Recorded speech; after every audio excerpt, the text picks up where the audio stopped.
Hi, this video will show you how to correct the exponential number referencing issue in a cell, especially when dealing with CSV files. Sometimes, as we can see here, certain numerical data contains formatting problems, even if we try to convert it to numbers.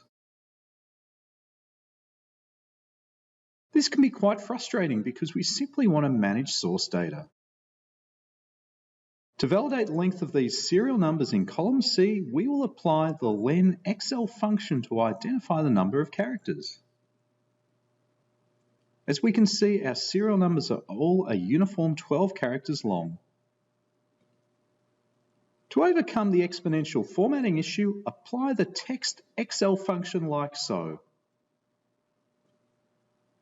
For the format underscore text syntax in the text function, we need to apply the hashtag 12 times in the formula.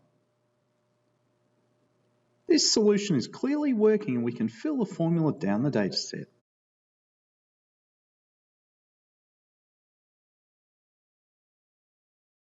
As mentioned, this problem is often encountered when dealing with data in CSV XL file formats.